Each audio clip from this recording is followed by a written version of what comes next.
Jay here, welcome to Eons of Battle. We're out here on the roads of Milwaukee, some of the bumpiest roads in the country, and we're headed to the hardware store to pick up some lumber.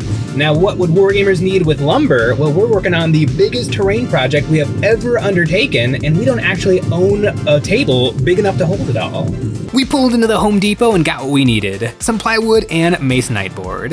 Had a little bit of trouble getting into my car, but we made it work and got it all safely home to start the project.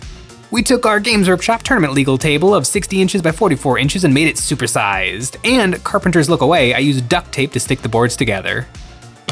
All right, now I've got a little room to spread out, which is good because of the project I have in mind. It's every little wargamer's dream to one day have a beautiful, perfect Space Hulk / Zone Mortalis / Into the Dark board, just a twisting labyrinth of corridors and bulkheads to move your little models through.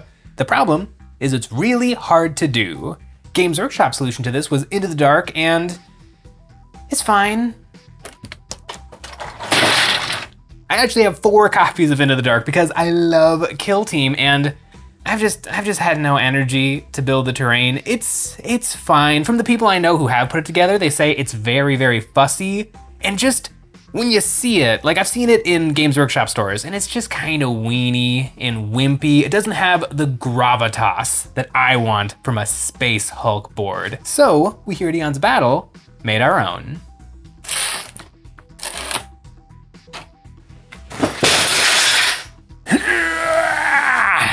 This is our July terrain, the spaceship interior. And I'm sure it won't surprise anybody to know that it was slightly inspired by one of my favorite games of all time, Space Hulk. Space Hulk is, simply put, the best board game I have ever played. Player 1 mans the Blood Angel Terminators and the other the Ravenous Gene Stealers, fighting in the twisted maze that is the Space Hulk. Last week I put together a copy and got the models all painted, so this week we build it for real. This terrain is available on our Patreon supporters for the month of July. It's designed to create not just the labyrinth of bulkheads and passageways of a starship, but also to represent different areas of the ship.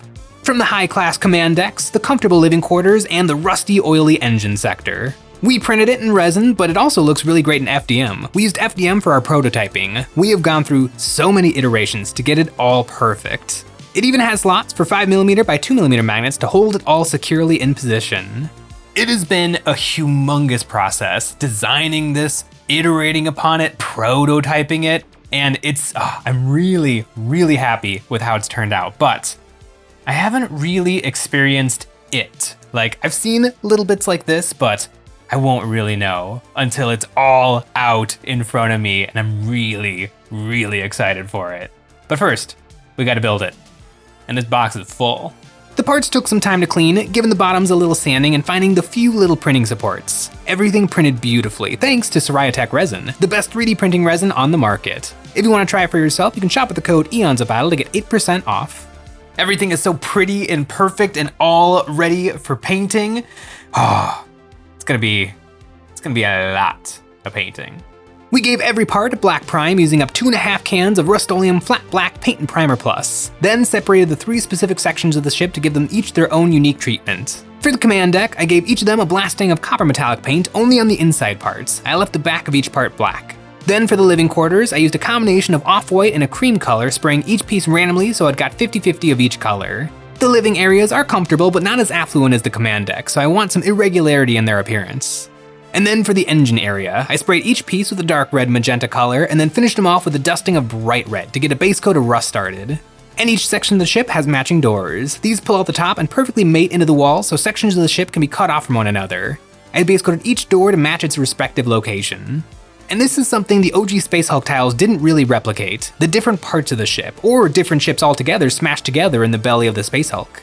Alright, the first level that we are going to tackle is the command level, the nicest part of the ship, gilded in gold, and where all the people like the navigators and the astropaths get to live, basically all the people who don't have to toil away in the bowels of this ship. It is the prettiest, it is the most luxurious, and it is going to require a lot of metallic paint. To get that sparkle, we sprayed each piece with gold paint from above, kinda like a zenithal, letting a little bit of that original copper color show through. Then for the juice, the thing that's going to add some panache to the upper class, making a marble effect on the floor. I made a stencil out of a jumbo playing card, cutting holes to perfectly block the trim, letting me paint just the middles. I gave them a base coat of dark green. Then for the marbling, I put a turquoise paint into my airbrush and turned the PSI to almost 0 on my airbrush. Then I squirted this over the tiles, making a million little splatters, and if I hold the airbrush right up against the floor while I drag it along, I can leave behind wispy little trails that look very natural.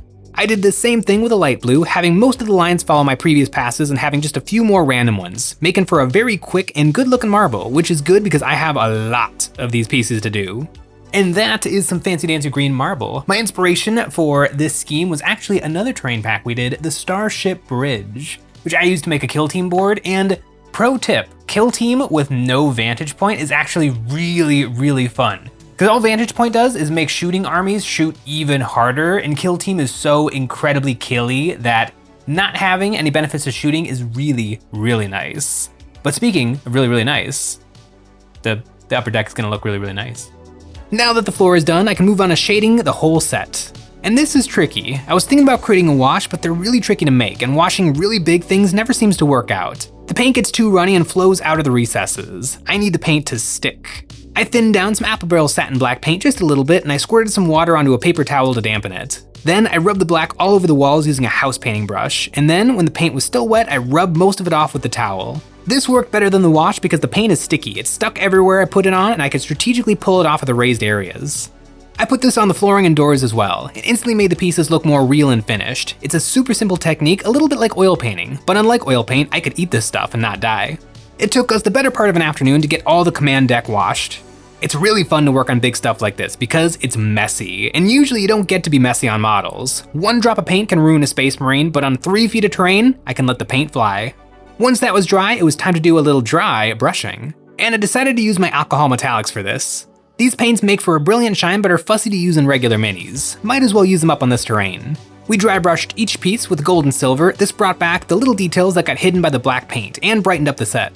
We were loving how this was looking, but it was missing something. Each of these pieces have windows. We decided to turn these windows into computer screens, base coating them with a mid-tone gray and then freehanding on some lettering and random shapes and schematics, and some other shapes as well. Once the base coats were on, we gave a little puff of neon green paint through the airbrush onto each screen. The gray base coat made these screens pop brighter than the surrounding architecture.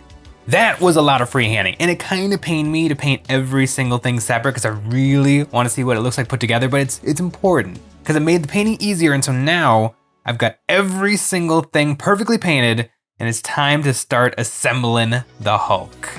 Although the pieces are detailed, the assembly is simple. Each part is keyed into position and stick together with a few drops of super glue.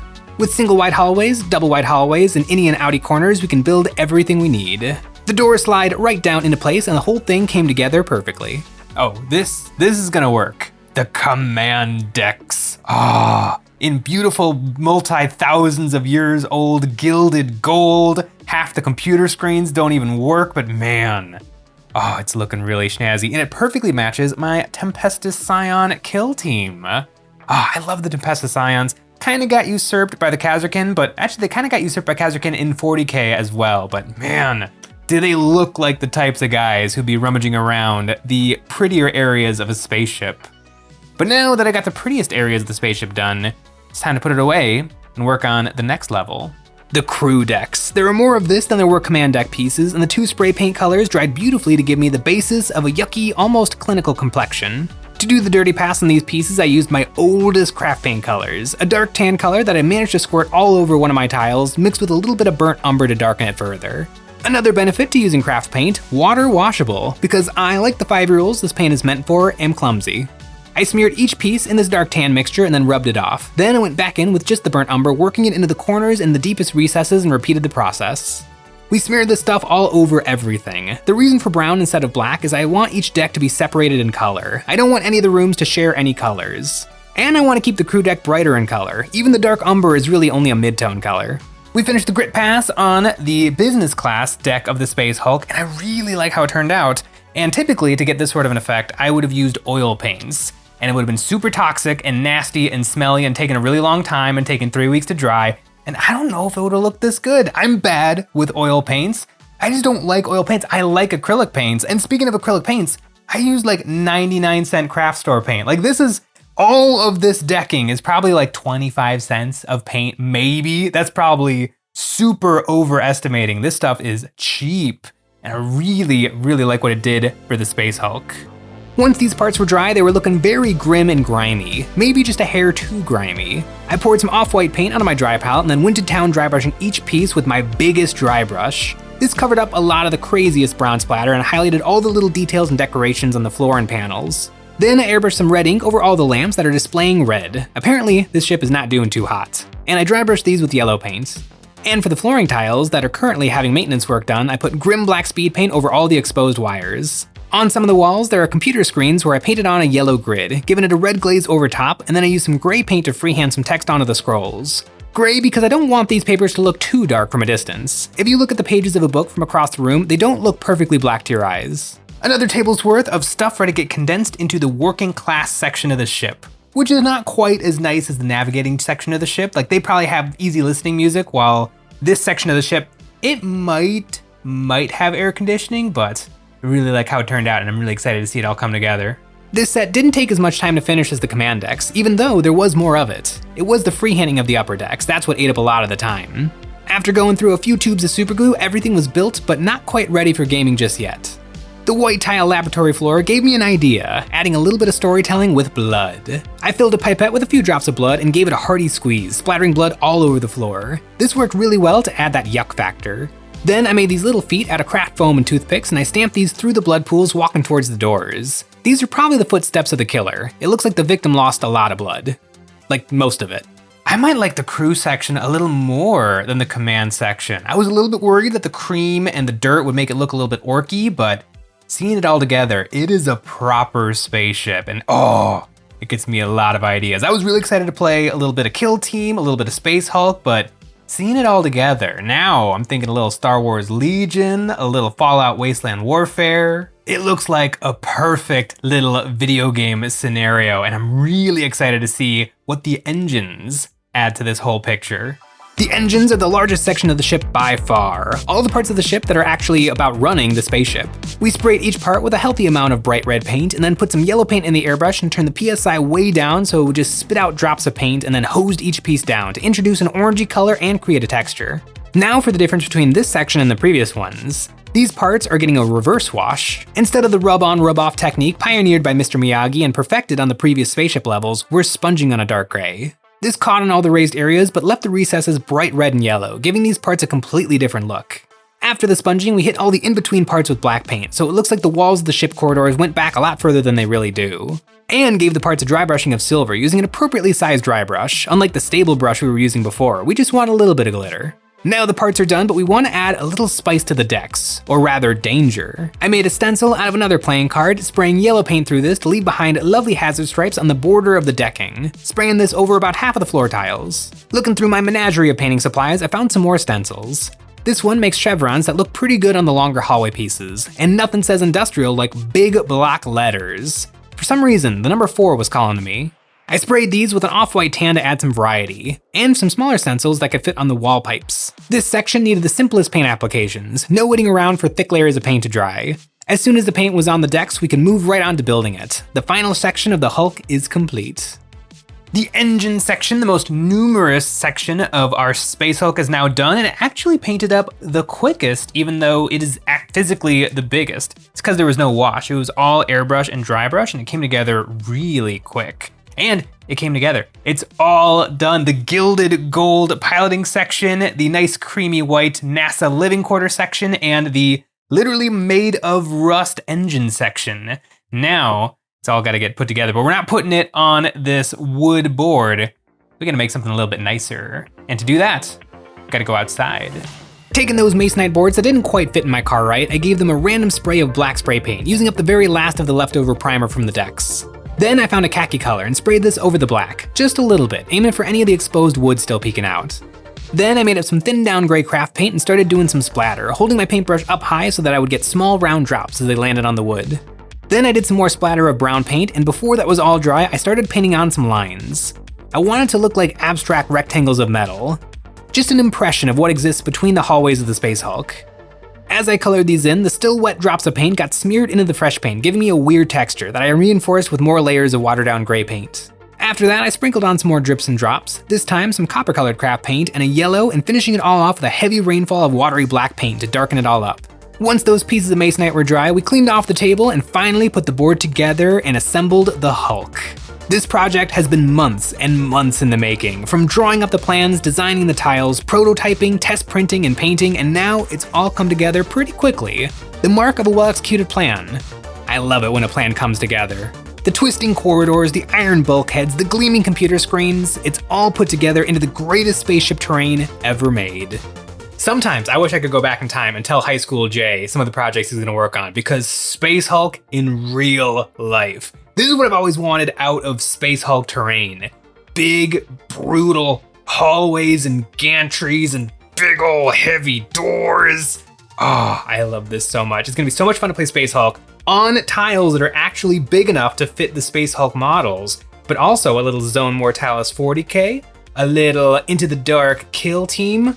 Oh, I'm really, really excited. All of this terrain will be available on our Patreon for the month of July, and please let me know in the comments below which deck is your favorite.